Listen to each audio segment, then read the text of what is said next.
everyone, welcome to another episode of the Jonesin 4 Show. Today we have a special guest for you.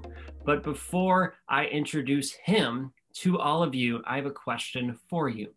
That is, how many times do you say things to yourself that are belittling? How many times do you knock yourself down, tell yourself you don't like yourself, or this idea is stupid, or whatever?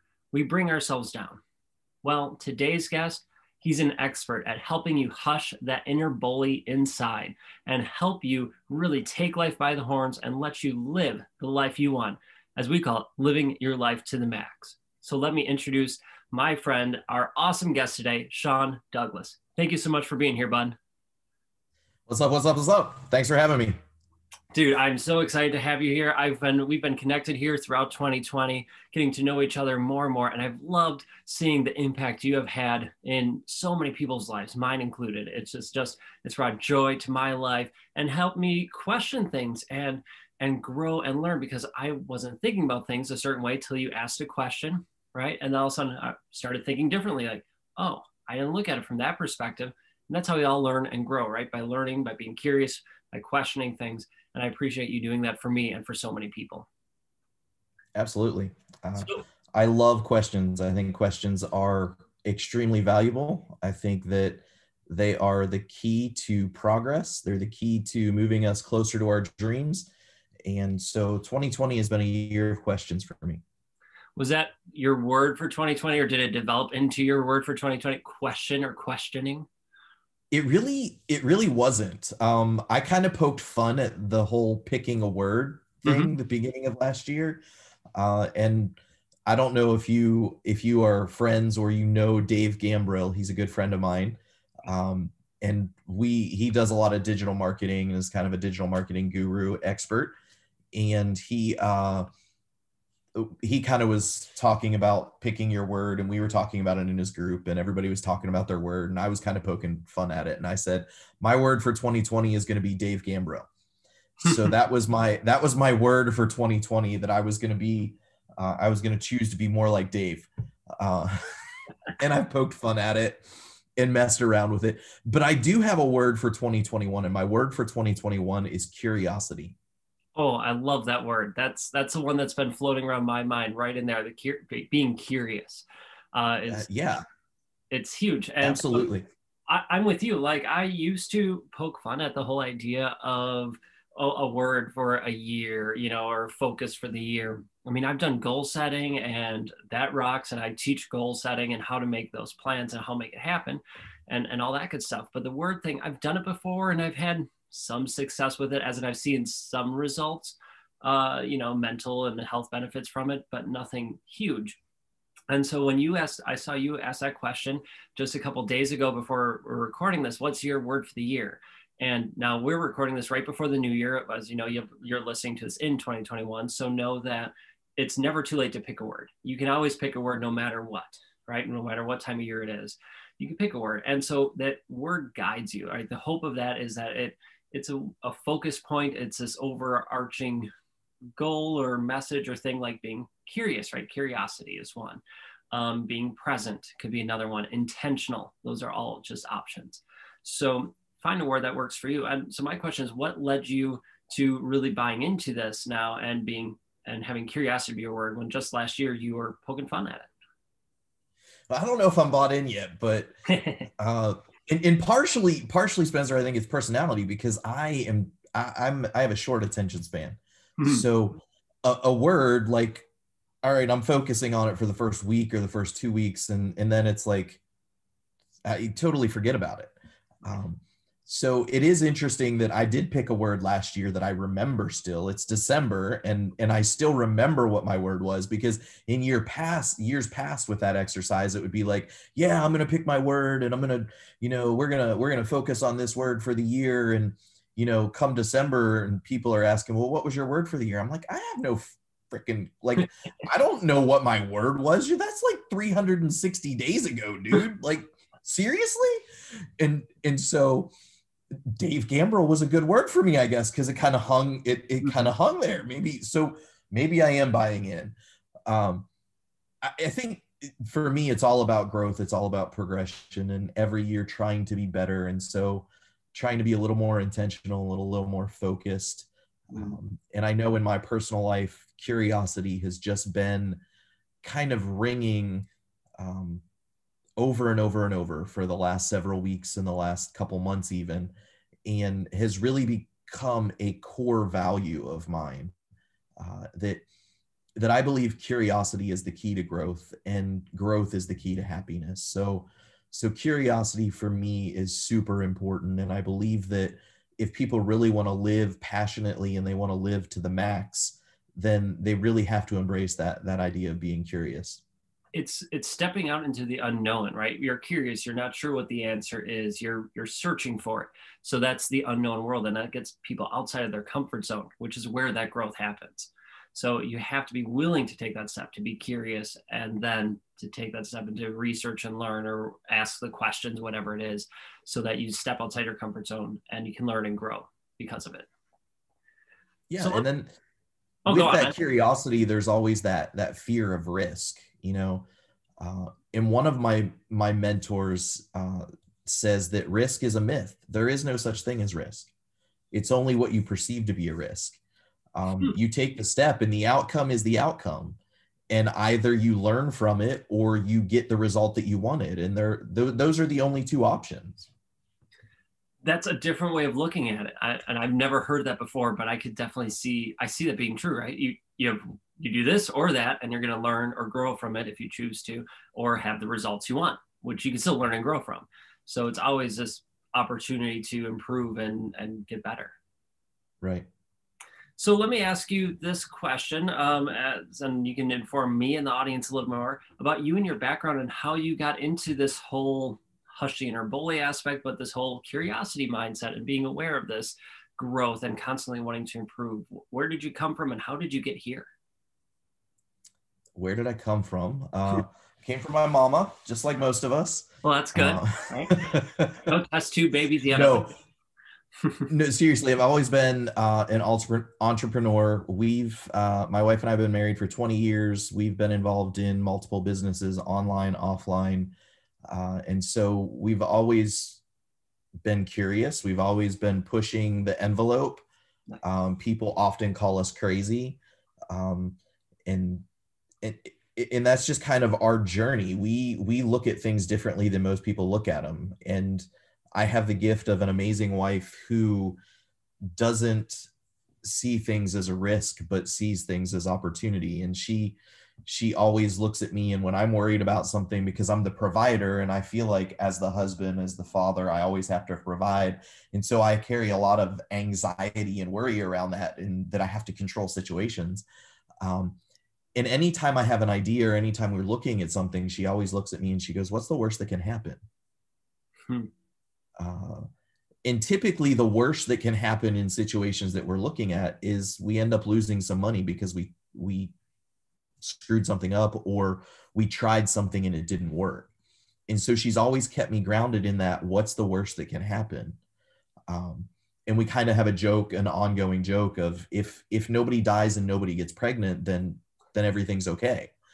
And so, and as far as the last 5 years, I think have been a really interesting part of my journey for me, because I've seen myself grow exponentially. And it started 5 years ago.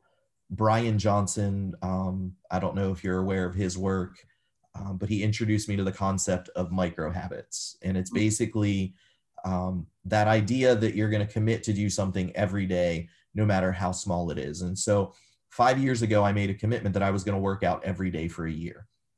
And in that commitment was, I'm going to work out. It may be one sit-up. It may be I'm going to walk around the block. It doesn't necessarily mean that, or didn't mean that I was going to crush it every day, or I was going to work out for an hour every day, but it was making that small commitment to myself, that I was going to work out every day. And some days I was, when you're sick or when you're exhausted, it literally was, I'd crawl out of bed, I'd lay on the floor and I'd do a sit-up, and I'd be like, okay, I met that commitment. I kept that commitment to myself. Right. And that kind of was the beginning of a growth journey for me. And from there, it led me to joining the John Maxwell team and getting certified as a speaker, trainer, and coach with the John Maxwell team, and then developing some of my own programs, and ultimately really developing this whole idea of hushing the inner bully. And I was on a long road trip. I had been to California and was helping my dad move back cross country. And I was driving the truck and was actually driving down I-75 coming from Michigan into Ohio. And just all of these negative thoughts in my head of all of these, of how lazy I am and how horrible, and I'm never going to accomplish anything. And just had this thought of this idea of this inner bully who was always beating me up. And that phrase, hush the inner bully, kind of came to me. And I latched onto that and really have developed that concept. And really my goal and my passion in life is helping other people hush their inner bully. We all have this inner dialogue that that voice that tells you you're not good enough, you're not smart enough, you're not good looking enough, you're not strong enough, you're not fit enough, you're not rich enough, you're not whatever that, fill in the blank, you're not enough. And we have to actively work to reprogram that and rewrite that dialogue if we want to live our life to the max. If you want to be happy, I know for me, Yeah. I mean, how many times have I talk to myself constantly. I think we all talk to ourselves to some degree, and whether people admit it or not. But with what you're saying, we all do. And a lot of times it's that inner critic where we're always criticizing ourselves. I mean, how many times have you heard, I'm my own worst critic? Yeah, I think we all are. I know I'm my own worst critic. I'm harder on myself than almost anyone else can be. And which is good at times because it can help me improve, but also I need to give myself grace and give myself and forgive myself at times because I'm doing what I can, the best I can, and I need to hush my own inner bully, which is hard. It's hard for a lot of people to do because we grew up always being critical of ourselves and always thinking we need to do this, we need to achieve that, we are not enough until we earn this amount of money or we get this accolade or whatever it is, this position at work. We're never enough. So how can we hush that inner bully? How can we learn to be enough? Well, and we live in a society where if you celebrate yourself, you're considered proud and boastful and arrogant and an asshole. Right. And I think that reinforces as we're in life that we're supposed to play small. And so I think that is something that we have to overcome, is that outside idea too, that we have to play small. But the very first key to really overcoming and hushing the inner bully is realizing that inner voice is not necessarily the truth, that it's not you, that is not your identity, and that you don't have to play small. You don't have to listen to what that voice is saying. And the one thing I know is that no matter how long you're in this game, and no matter how much you work on this, that voice is always there. That critic is always there, and it's the subconscious, and to a certain extent, it's there to keep us safe. It serves a purpose. That inner bully, that critic, is really just trying to keep us safe because it doesn't like risk. It doesn't like the unknown. And I mean, I've been at this game for, I'm 43 years old. So I've been playing this game a long time. And even just this weekend, I have a Peloton, and one of my goals this year was to ride 2,750 miles. Right. So I accomplished that goal this last weekend. And the first thought that came to my mind when I hit the 2,750 mark was, why did it take you so long? You should have had this finished weeks ago.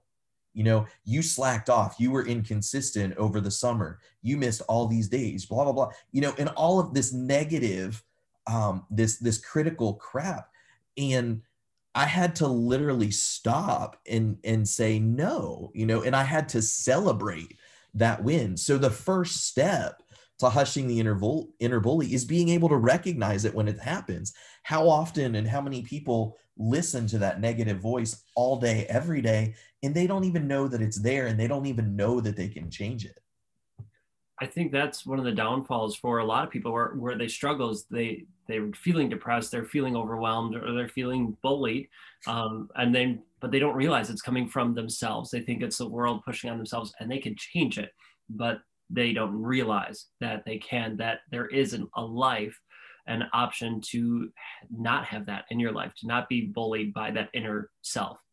Right? That is a choice. You can make that choice. So first you have to recognize it and see that, okay, this is happening to me. I don't have to live this way. So you recognize it, and then what?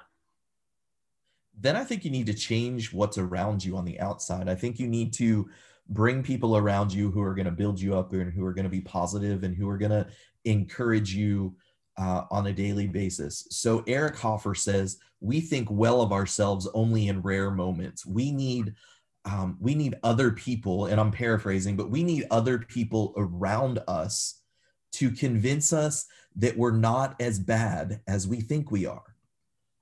So that inner judge is so powerful. He convinces us that we're this horrible, awful person. And we need other people, other champions around us, encouraging us and telling us how good we are and how good we can be. So we have to recognize that inner voice, and then we have to make the choice to be around people who are going to help us change. I mean, it's so huge, right? Your environment is everything, and it influences you, inspires you, or tears you down. And so I love the idea that you need to make sure or do your best to ensure that the environment around you, the people around you, the communities you're in are there to support and lift you up. So my question is, how can you build up those communities? I mean, let's say I'm starting to change. I realize, okay, I got this inner bully. How do I change my environment? Who do I look to? Let's say my friends are people who are negative or bringing me down, I think. So is it just a cold turkey? You just quit hanging out with them and find new people, or how do you make that happen? Because it's a scary step. It's a risk. It is a risk. There are so many, man, we live in an amazing time, Spencer. The resources that we have available to us in this little machine, the cell phone, is amazing. There are apps that you can install on your phone. I know there's one specific app called I Am that you can download it to your phone, and it will, throughout the day, you can schedule times, and it will pop up positive affirmations for you. So, and it will say, I am confident. It will give you these I am statements that then you can begin to reprogram your brain by feeding yourself this new content. But there are so many opportunities, whether it be Facebook, Twitter, Instagram. There are so many people out there with a positive message that are looking to create community. Your community that you've created with the positivity challenge, or with the energy hub, the Spencer's, what is it? The Spencer's energy hub that you have created an opportunity to connect, and to bring people together for encouragement, and so that they can grow. The opportunities out there are limitless. Find somebody that you connect with, find somebody that is genuine and authentic, that you resonate with, and get to know them. Invest in yourself by investing in them. Invest the time, invest the resources, and connect yourself with people who are like-minded. Or if you see somebody and they have something that you want, if they have a personality trait, if they have a way of seeing things, a perspective that you want to embrace, then get close to them. And because we have social media, because we have technology, that is so much easier than it was 10 years ago, 15 years ago. It just blows my mind. It's social media and everything that we have at our fingertips nowadays, as opposed to 10, 15, 20 years ago, is mind blowing. And I hear so many people say that, social media is negative. It's all negative crap on there. And I'm just logging off. And you know what? Yeah, there is a bunch of negativity on there, but there's also a ton of positivity. It's, for me, I look at it like I look at the world. There's positivity, and there's abundance of positivity, and there's abundance of negativity in the world. It all depends what you give your energy to. For me, I've curated my social media feeds so I don't see the negativity, because I pour my energy into the positivity.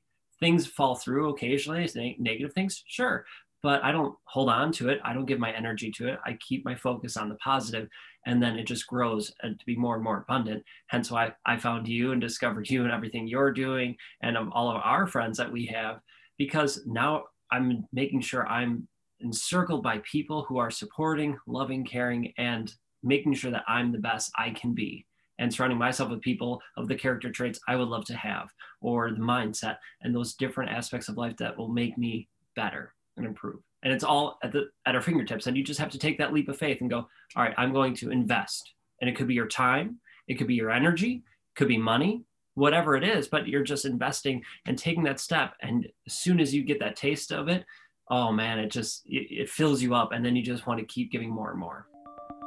Hey, I'm really sorry to butt in like this, but I know you're gonna love this, and I'm too excited to not share it with you right now. And that is Spencer's Energy Hub. Yeah, that's right, Spencer's Energy Hub. It is a community. It's the Jonesin 4 community. You're listening to the Jonesin 4 show or watching it, right? And now there's a community designed for you to have success.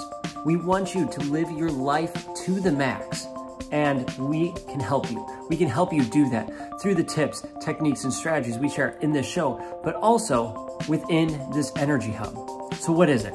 Well, it is a membership crew that's a family, right? We are a community who are there to support you, be in your corner when times get tough and when times are awesome. But there's more. You get weekly trainings. You get help, strategies, and ways to help you actually implement what you learn to have success so you can live your life to the max. Oh, and there's monthly interviews with experts and masters in their field sharing their knowledge with all of you so you can really take it, implement it, and have success in your life and go up that mountain faster and better than you could have before. You're here now, which is awesome. Now, take it to the next level and join us at Spencer's Energy Hub. Go there and find out what it all entails and all that, and sign up to join. Just go to spencersenergyhub.com or spencermjones.com. You can find it there and click on it, and make sure you check it out and join us in the hub.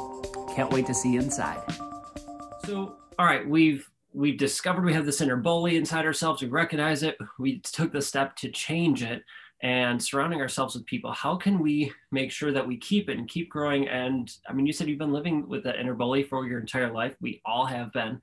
How can we make sure that we are always on the right side of it and not getting beaten down? Is it just your environment, or is there more to it? I think it's environment, and I think it's developing habits.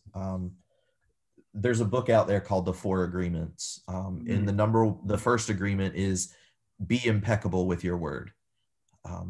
If you want to build confidence in yourself, and you want to build credibility with yourself and trust, it starts with being impeccable with your word. And that means being true to what you say you're going to do and keeping your word to yourself.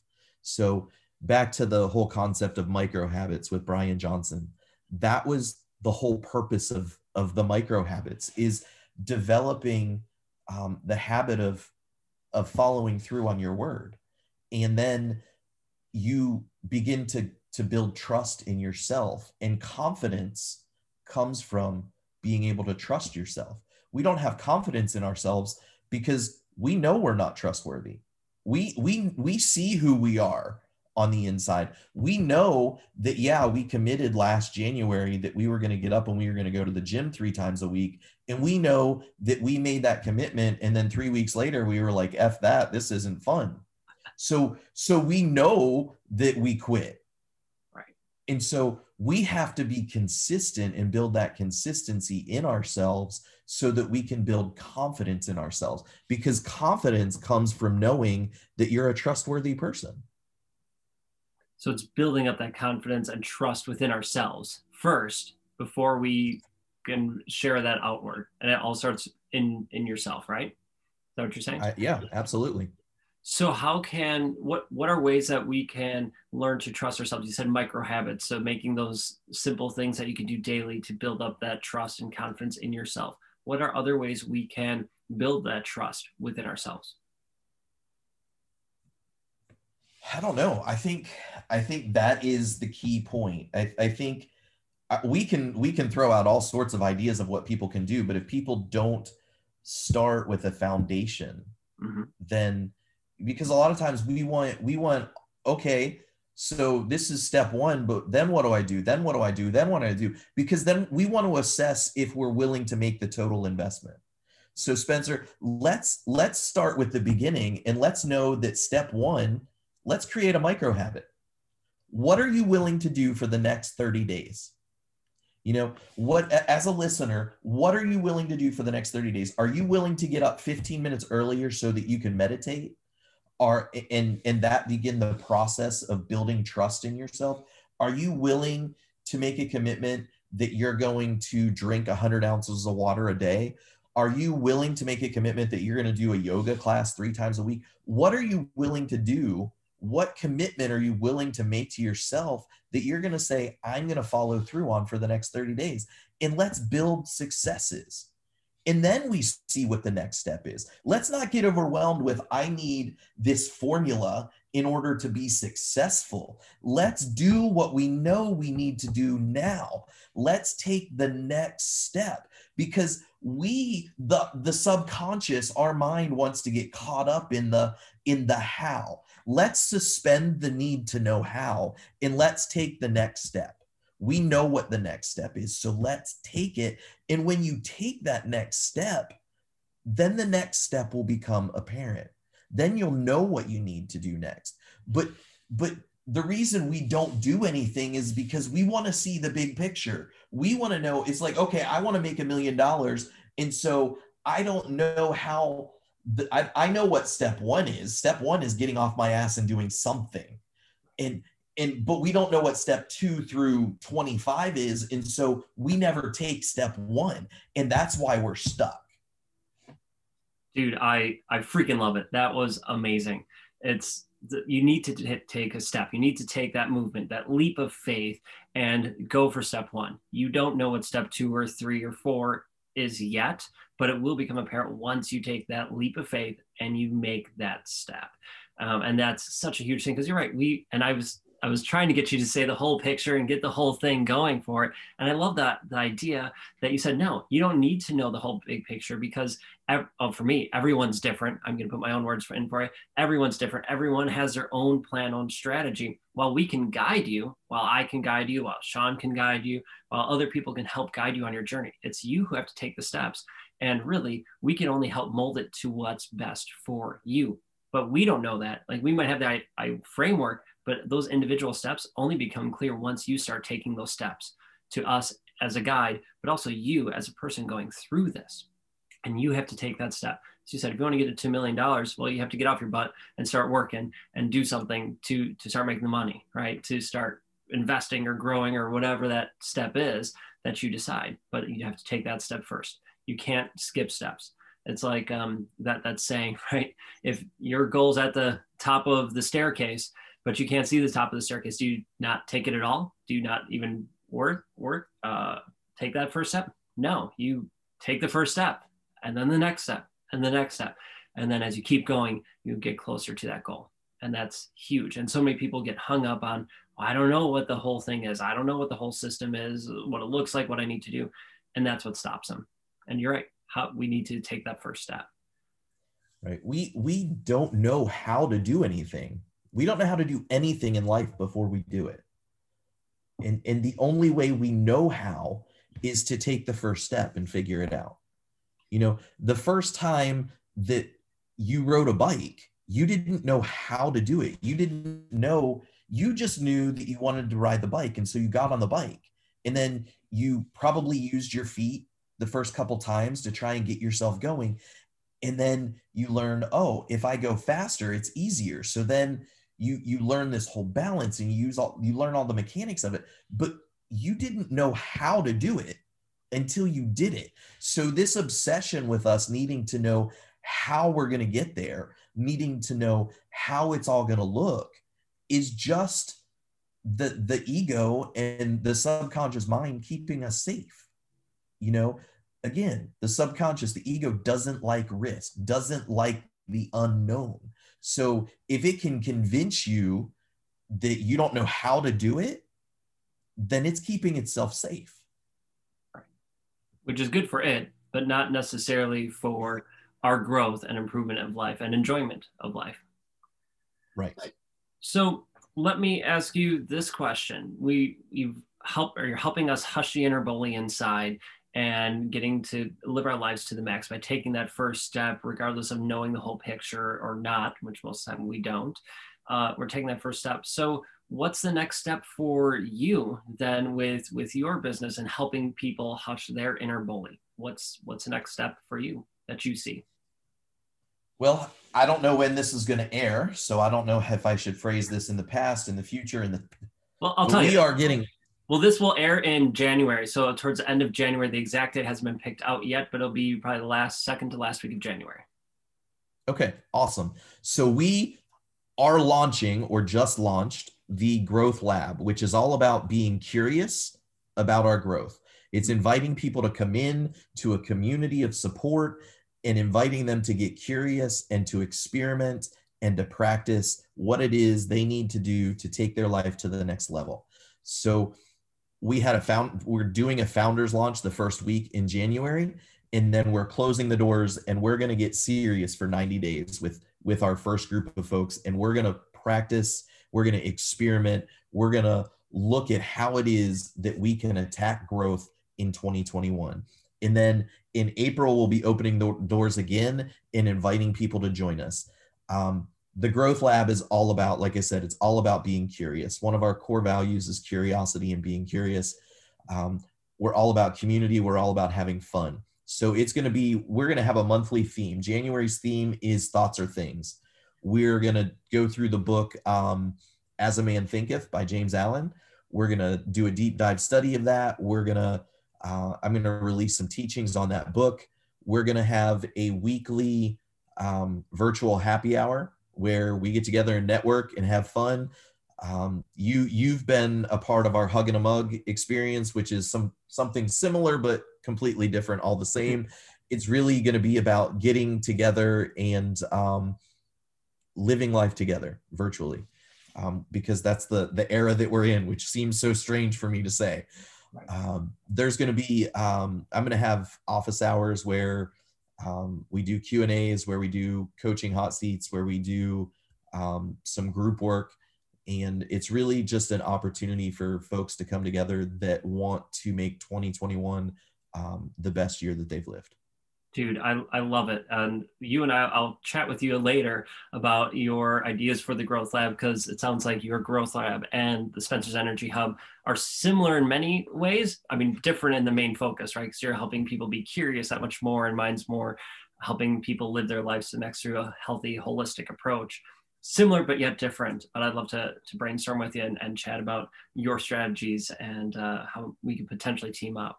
But dude, that sounds incredible. What an awesome idea to have people on there to be curious and to foster their curiosity in a safe environment. I mean, you get a community together, like-minded people virtually, and get together, chat, learn, grow from each other, and network, which is huge. So how can people learn more about the Growth Lab? So they've most likely missed the founding members launch when this airs, but don't worry, folks, it's okay. He's opening up again in April for you. So set your calendars as a reminder to join in. How can people learn more and make sure that they don't miss when this opens up in April? Sure. We'll have a wait list available at fosteringgrowth.group. Fosteringgrowth.group. And folks, that'll be in our show notes as well. So you can go there. If you don't remember that, whatever, just go to spencermjones.com and find this episode under the Jones and Forrest show, and that'll be right there. So you can go to that website and sign up for the waiting list. I implore you that you do this, because Shawn's such a great guy. He has helped me. I know he can help you too.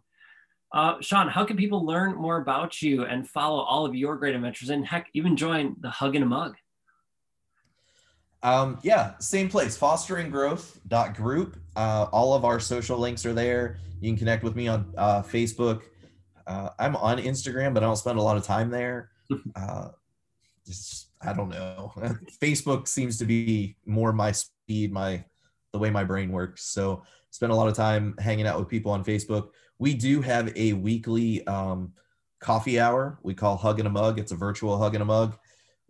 Group of people that get together every week, every Friday morning, 9 a.m. Eastern time.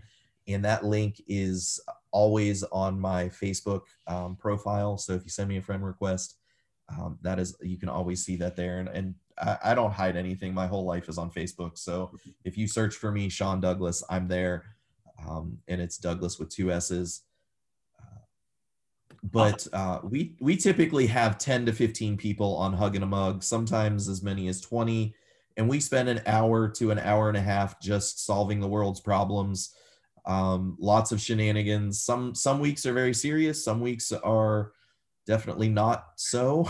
But we have a lot of fun. And if you want to connect with some really awesome people, come check it out.